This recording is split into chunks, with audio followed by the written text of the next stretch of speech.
Hello, hello, everybody. Happy May Day. I'm Amanda Johnson. I'm the founder of Awaken Village Press, and I am so excited to be live here again today, doing a series that we started years ago, and we took a little bit of a hiatus, but we're back, and it feels like the right time, the right energy, and the perfect guest to have gracing our presence today as we dive back into the author spotlight.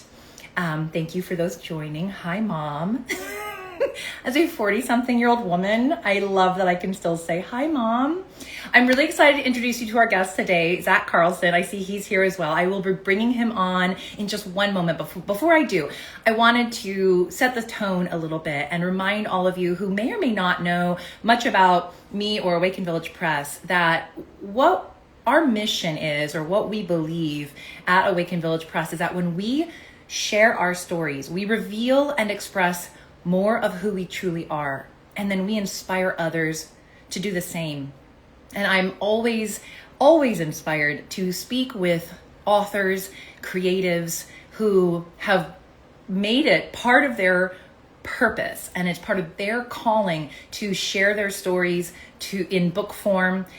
There are many ways that we can reveal and express ourselves, but of course, I'm here to do it through books. And I'm very excited to introduce you all to Zach Carlsen today. He has authored many books, so hopefully we'll get to talk about that journey and that process a bit more with him. And he's been coaching and educating professionally for the last decade. His adventures in leadership and holding space have brought him all over the world. The core and foundation of his work is human design. And I don't know if you don't know what human design is, definitely check this guy out, learn more from him. It is a fascinating system. It's a modern science containing ancient systems for exploring the nature of being. Zach is also trained in more than a dozen coaching modalities, and that includes men's work, mindfulness, high performance habits, goal setting, 12-step recovery, and holistic wellness. And he and I both share a love, an appreciation for Ram Dass. And so I'm really excited to see that and many other things where this conversation will take us. So thank you everyone for being here. Let me bring our guest onto the screen. Him a couple of weeks ago on his channel, and now we're reversing the roles, and I get to have him in the interview seat. Now I get to be on top. Hey. How are you? Hey, Amanda. So happy to see you. Good to see you too, Zach. Thanks for joining me. Yeah, and thank you for that introduction. I love to learn all those things about myself, or remember them. I agree. When we hear another person reflect back to us who we truly are, or who we play to be, I don't know. You're more than those labels and all those names and titles, but it's part of who you are in this world. So thanks for bringing all those gifts. Yeah. Mm-hmm. Yeah. And I did a deep dive on your books, your offerings, and if there's anyone listening from my audience here, meeting you for the first time, Awaken Village Press is like a gift to humanity, and the work that you're doing with the authors and the multidimensionality there. And so I wanted to give you a quick plug to my audience before we dive in. Thank you, Zach. I appreciate that. Mm-hmm. Well, all of you who are joining that may not know Zach yet, please go follow him, and we'll remind you again at the end. But seeing a lot of names here that I recognize, so I'm really excited to be doing this with you. We both, I feel, are so comfortable in the space of organic, authentic connection and conversation, and so much like we did on your channel, I really have left this open to see where we're going to go. But I think we've both set some intentions for covering topics such as writing and publishing our stories, and the journey that we go on, maybe the hero's journey. I know that was something that also resonates with you, and it certainly resonates with me. And of course, the spirit that interconnects all of it. So that's the intention for this conversation. And of course, all of the yummy goodness that will organically come out of it. I wanted to start by, I suppose, asking you, And we're going to start with this. It might, because I think it'll maybe pave the way for what else we want to talk about. The hero's journey truly is, for me, it's very important. And I feel like it's something that we all can relate to, whether or not we know about it. And I think because of its archetypal nature, it is, it's deeply personal and universal. And I would love to hear a little bit about your hero's journey and how you might summarize that for us. Yeah. I'm so happy we both love Joseph Campbell, The Hero's Journey. And for me, I would say my most recent chapter in The Hero's Journey started in 2013 when I got sober. Like that was sort of if I was going to do anything else with my life, I needed to get sober first. And I had a pretty low bottom. And so life was really giving me one more shot. And, up to that point, that was in my late 20s, late 20s, first year of my 30s. Up to that point, I was passionate about writing, passionate about the arts, passionate about poetry. I was kind of the constant student. Like if I wasn't in an actual classroom, my brain was sort of tuned to what can I learn from this situation. I don't remember anyone ever teaching me that, probably Mr. Rogers, but like I don't remember. And so it seems sort of like my way of being, right? Of just like in a constant sort of shifting of teacher and student. And when I hit rock bottom, it was like I needed to just start fresh. I needed to pretend like I didn't know how to live at all. And the only thing that really made sense to me at that point was to make sure that my story was worth telling someday, and to double down on what do I need to do to give myself a chance to contribute something more to this realm that we live in, planet Earth. And so that was my sort of last chance. And I took it and I ran. And, again, just really tuning into paying attention to where are my shoulds? Where am I living my life for someone else that probably isn't even paying that close attention to me, but I think they are. And going through and just cleaning house. And, big part of me getting sober was finding some sort of spiritual connection. And in the beginning, I didn't know what that was. I was a practicing Buddhist. I mean, imagine a practicing Buddhist smoking meth. Like that was like the chaos that I was in. And so coming out of that, I kept the Buddhism and I left the methamphetamine in the past. And that gave me this frame of like, wow, this world has a lot of different layers and we have full permission to stay in whatever layer we want. But if we're interested, we can go deeper. And I was like, how do we get deeper? And to me, a big part of that was, like I said, telling my story, but also hearing other people's stories. And when I hear other people's stories, my mind is blown every time by the fact that we are all so different, right? There's lots of things that keep us together, but we all have like this private logic that we use to make the world make sense. That's what I'm interested in learning about people, is your private logic. How do you make all of this make sense? Because on some days it's harder than others. And then figuring out, okay, so what are some of the best practices? What are these spiritual principles and like self-care principles that people use that actually work? And so I went, and I'm someone who does a lot of trial and error. My writing process actually reflects that. I'm not someone who sits down and writes every day, but I carry these little notebooks around with me everywhere I go. I've got one there. I've got one here. There's always one in sight. And if I'm working on a longer piece or working on some essays, I collect them one little bit at a time. And then when it comes down to writing, I've already written the essay, but it lives in these 10 different places. I share that here because I mean, I went to writing school and no one ever told me that was okay Mm, to have a system like that. They were like, no, if you're a writer, it's got to be a job. Like, can you sit down and write for 8 hours a day? No, then you're not a writer. And I was like, oh my gosh, mm, like, mm. I don't know what the alternative is, but I know that's not the only option. And to do that was a leap of faith, right? Because I had thought if I don't follow this predetermined path, I'm not gonna I'm not gonna be able to bring all of this wisdom out of myself and like all the things that writers want to do. I thought like there was a path, and universe revealed to me slowly over time that there's a million ways to do this stuff. And that's another message that I like to bring when I share my story is like I bumped into a lot of stuff, stubbed my toe, fell down, got back up. I mean, it hasn't been pretty, but it's been so me. Mhm.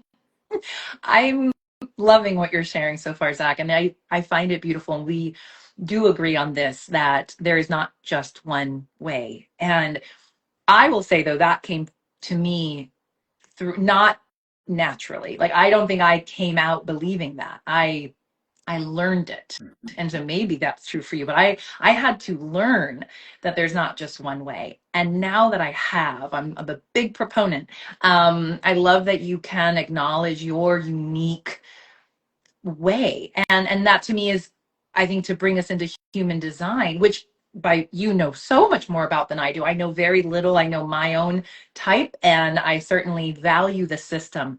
But I'm curious, how that sort of connects to what you were just saying. I mean, I'm making some connections of it already, but in terms of knowing that there's something larger, right? Kind of that call once you got sober, and that in desire to not only know yourself better, to know others as well. So how did the human design come into your life, and how has it supported you on that path?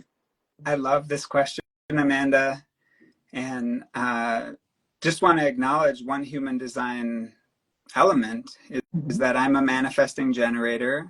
And in human design, we all have a strategy, which is just a shorthand for how we make our decisions best. And my strategy is to wait to respond. And so getting to be on this side of an interview where I just get to respond, I want to say I am in my happy place. Like, I don't know what your questions are. I don't know where we're going to go next, but the energy of just being on the spot and sharing from my heart, that is such a gift. And so all of that already is sort of intertwined with human design. If I didn't know that about myself, because I have a lot of physical energy, life force energy in me, and my sort of pattern had been to go out and just initiate a whole bunch of different things Mm. and throw a ton of spaghetti at the wall and see what works. But it was coming from a place of less than. I was like, I need to be this specific kind of coach, and they're doing it this way.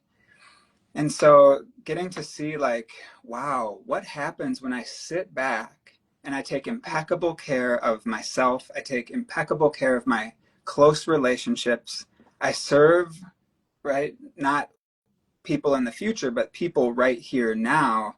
I make that the core focus of my energy. What happens? Human design told me what would happen is that I would find a different kind of gear. I would find a kind of flow. And um, it had a little bit of a cost of entry because I needed to look at where was I programmed? Where was I operating from conditioning? Where was I operating from a sense of please love me, right? Unconsciously. And looking at that stuff back to the hero's journey, that's the shadow. That's the stuff where I was like, nah. But life tends to have a funny way of like keeping our focus where it ought to be. The lesson repeats as needed if we kind of miss it the first time. And so human design gave me full permission to be a hot mess sometimes, an absolute basket case where I don't know if I'm coming or going, and I don't know if I'm being creative or destructive, right? In terms of like the energy around me, I'm always intentional to like make sure that that stays within the realm of Zach. Mhm. But I also never heard someone say, bro, your mind is wired to go all over the place all the time. It's like you're a spider web. It's all connected for you, but you might be over here on this node, and then you're over here on this node. And what I got from the system was like, that's okay. It's okay to be that way. And I was like, whoa. And so I'll pause because Yes, I could go on and on. I'm like that. There's this like the permission to be who we Yeah. are. That's so, that is just so important and very much a part of my own journey.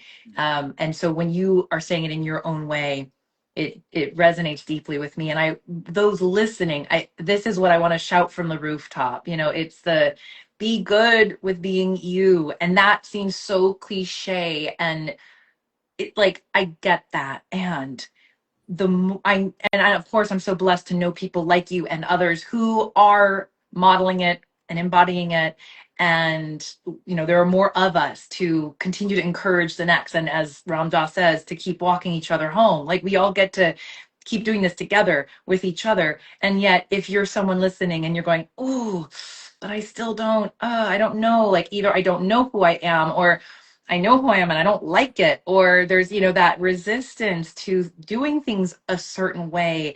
I mean, this comes up still for me. You know, I can see where the value that Zach, I mean, certainly human design has, and even you as someone who knows the system so well and works with people. So you're doing your work to not only model first, letting yourself be who you are, and embracing that. And I'm sure it's not always easy. I'm just acknowledging that you're doing the work and you're able to help others along the way. Yeah. Yeah, I love what you're saying, Amanda. Like, I think some of us learn best from each other. Mhm. I think some people learn best from books and theories. Me, like when I stepped away from theory and into action, Mm. and that doesn't mean like running through the streets and being busy all the time. It's like intentional action, directing my energy, acknowledging that my time is as valuable as anyone else's time. Mhm. Because I would get into this thing where I would just kind of sacrifice myself Mhm. over and over and over again. And underneath that was some sort of low self appraisal. Mhm. And human design, this is not to minimize our experience as humans, but it does show us our factory settings. And Mhm. so we're all born with a human design chart, and it's the same all through our lives. It doesn't change. You can look at it, the colors, the channels, everything is the same on day one as it will be on day 15 million. And so what is the value of knowing what our factory settings are? And to me, it's to see where has the world come in and conditioned me? Mhm. Where have people who I love and who love me and who want the best for me programmed me, right? In their image. How hard is it to acknowledge that and then to choose to break free from that? I mean, there's a grief in becoming who we are that I don't think it's talked about Mhm. enough, because it means in some cases letting go of the version of ourselves that protected us and kept us safe. Even though it might have made us miserable, Mhm. it kept us standing. And depending on your philosophy, my goal isn't to exile that part of me. My goal is to absolutely, with a wholehearted devotion, honor that part of me that kept me going, and then integrate it into the whole, so that there isn't this wounded version of me driving the bus, but instead that version of me gets to sip on a fruity drink and enjoy and rest a little bit. I had a therapist say to me about 5 years ago, like, Zach, you have this executive part of you that has got to be so exhausted. And I was Oof. like, thanks, because that really resonated. That is so, these people that come into our lives to offer us those gifts, whether it's a simple phrase or a recognition or permission, are so important, and I'm so grateful to have had those in mind as well. I want to pivot a bit, but building off of what you're saying, and you give us a little insight into your creative process, and that you did discover that your way was not the way that you had been taught. Mhm.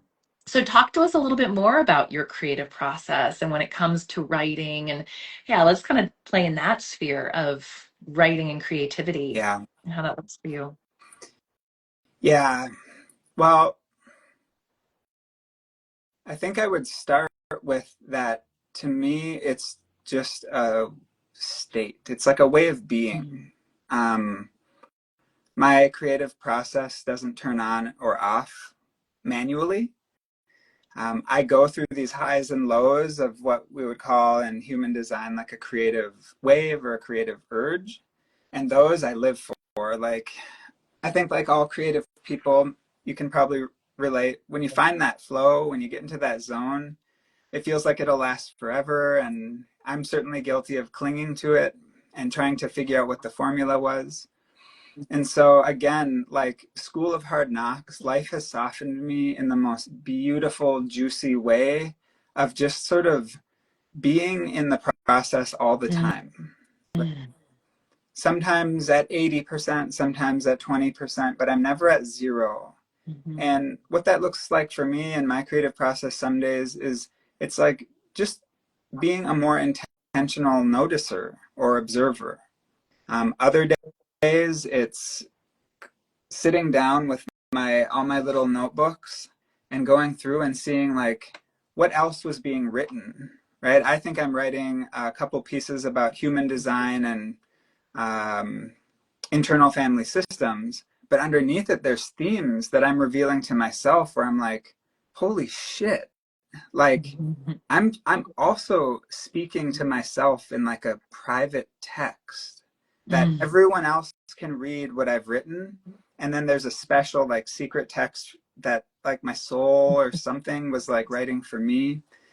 And those little Easter eggs are motivating because, again, I think writing is a psychological, emotional, spiritual process, as well as a physical process. Like the actual um, parts of our brain when we're writing like this that are online don't get lit up in other ways, mm, right? Think about what it how cool it is that we can make a little teeny A, right, from 6 inches away with our fingers. Like that dexterity for people mm, for typically abled people, like that's pretty miraculous to me. And so I think I shared a little bit of my creative process and showed a little bit of my creative process of just like that's kind of how uh, I choose to live most moments in my life, noticing, observing, does this track? Does it land? And then one more note on human design is we all have this authority. It's this place inside of us where we make decisions from. So mhm, strategy is how we kind of effectively make our decisions and take action in the world. And then the authority is where that lives in our body. And for me, it's my sacral, it's my gut. And so learning how to listen to my gut through human design and through the creative process brought to me this gem where maybe I asked you this on our last live, but like, Amanda, have you ever heard someone say, gosh, I really, really wish I did not listen to my gut? yeah. No. Yeah.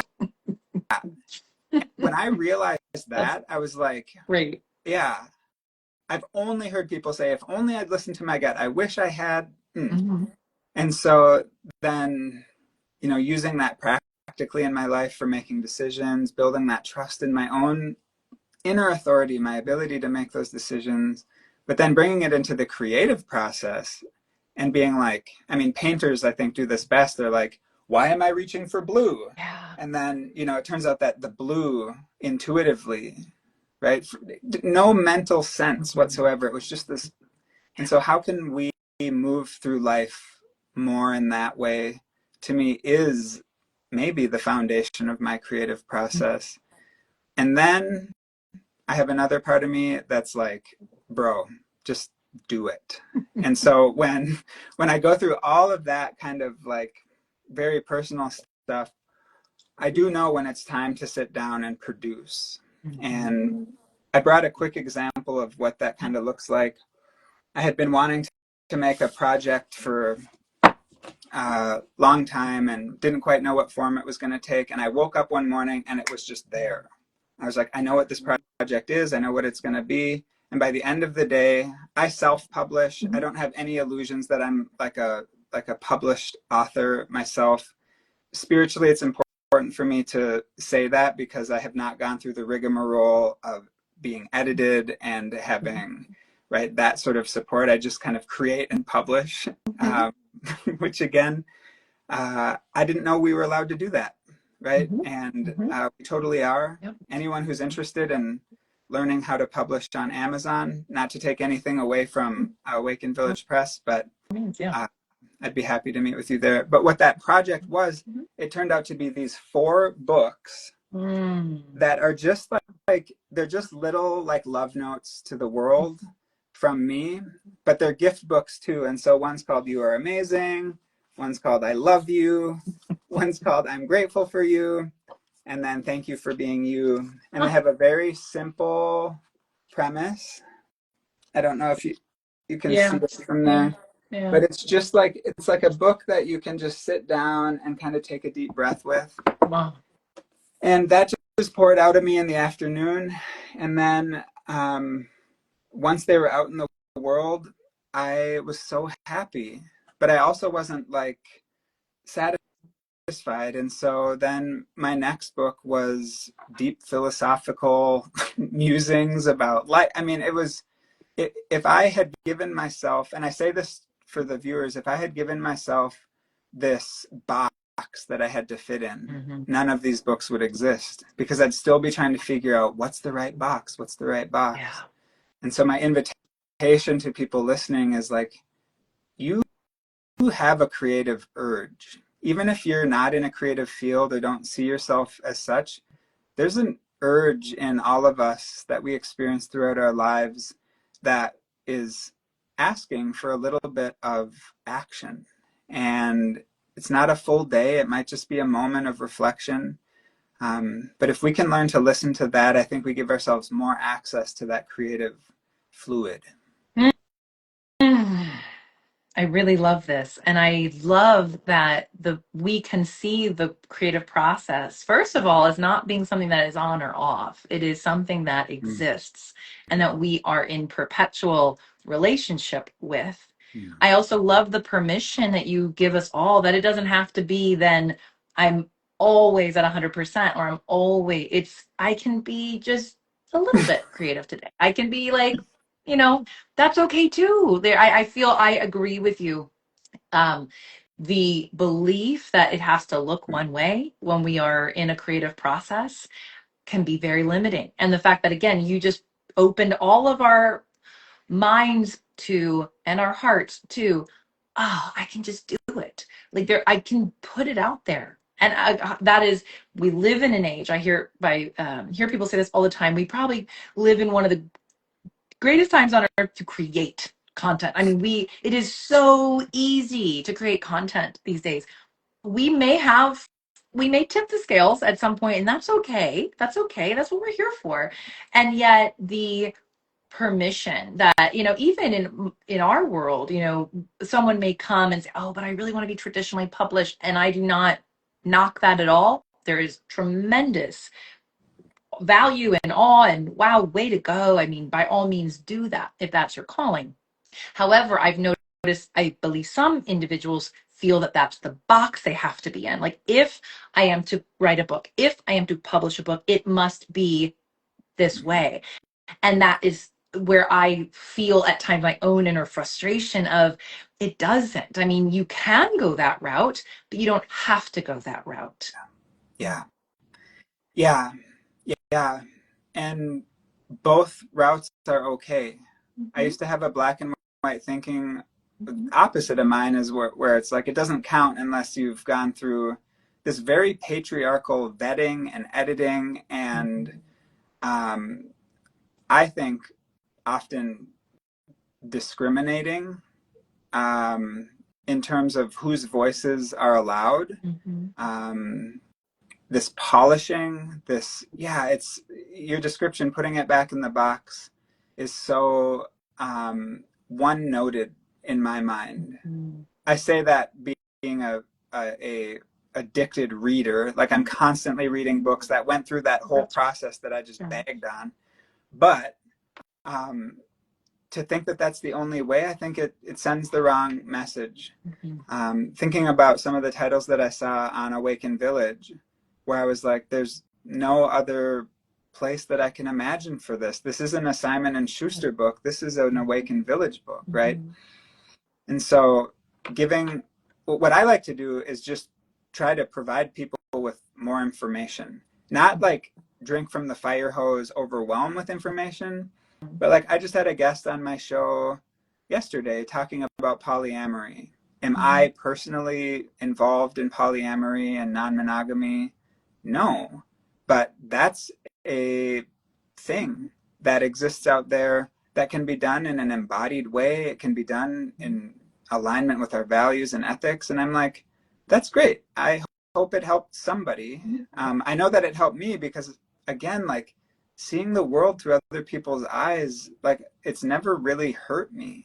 Mm-hmm. Sometimes it's neutral and it's like, eh, but like really getting in there and seeing, and I think that that requires some sort of skill that we build doing the personal development work that you and I both do, the spiritual expansion work, and it sort of builds a little bit at a time. But to say, oh, I'm going to go from just kind of my normal programming to just being open-minded all the time, I don't think it's that easy, because we got to go on the journey back to that. Like it's got to mean something, and I don't think we need to suffer for things for them to have value. Mm-hmm.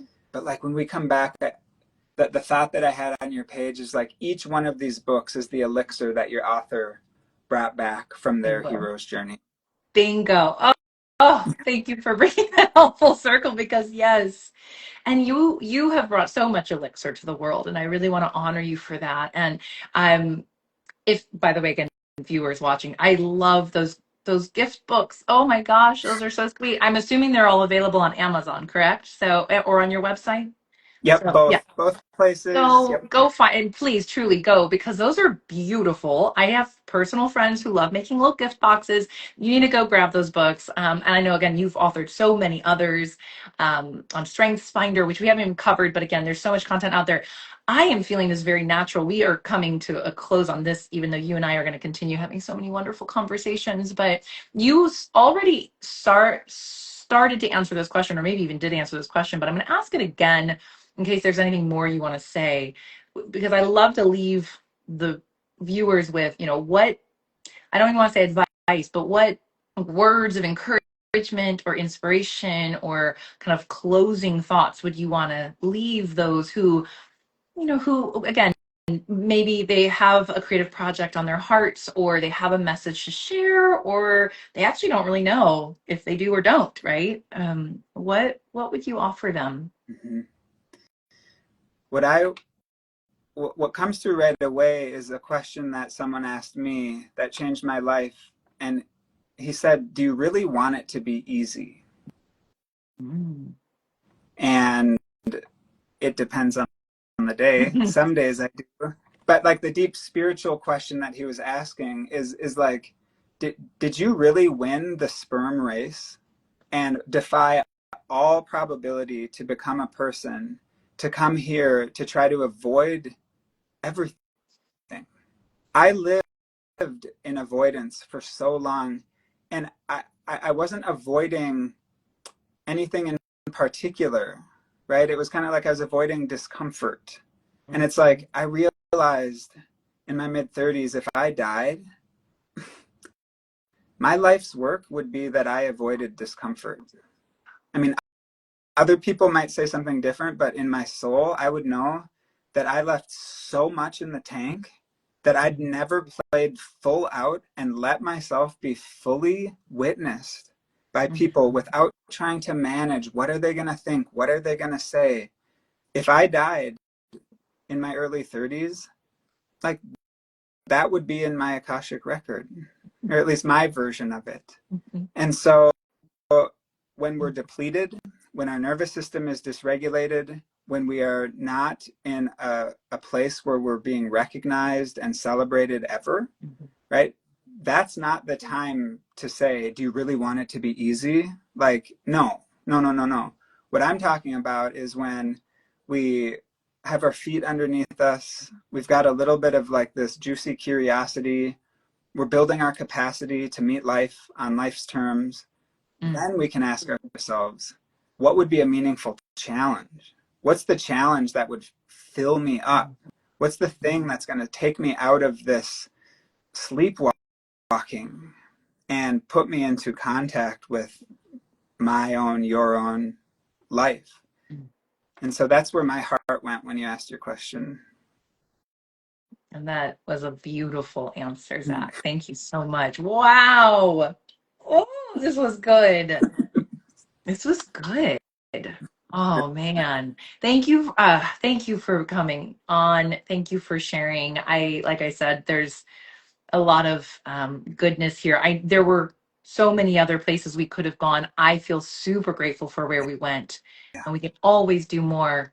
And for those watching again, thank you. This is your permission to honor who you are, to own, embrace it, to do it your way. It doesn't have to fit up into a box. It doesn't have to have a nice, neat label on it. You can constantly be in that dance of creative expression, either just a little bit or a lot, depending on the day, and that's okay. And to go out and recognize that it doesn't have to feel easy. And honestly, if it doesn't, it probably means you're doing something right. Meanwhile, you don't have to suffer Yeah. Yes. unnecessarily. So it's this, for me, it's the constant balancing of all of it. Yes. Yeah.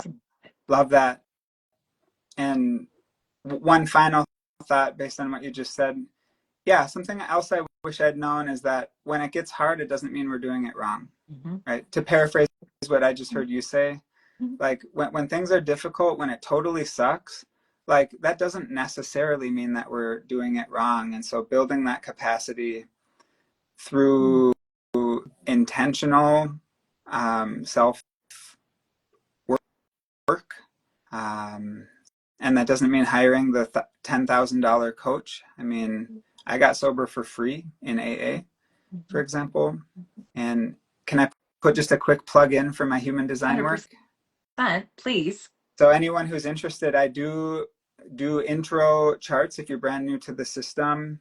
They're 1-hour readings. I meet you where you are at. We do a little bit of instruction, but the real goal in the human design sessions is to find a current challenge that you're working on that you can experiment with the human design system. And so it's not just a big information dump, it's coaching and information. And you can get to that through the link in my bio. Amazing. Yes, please go. If you aren't already following Zach, do. He posts wonderful content. He has a lot of beautiful offerings.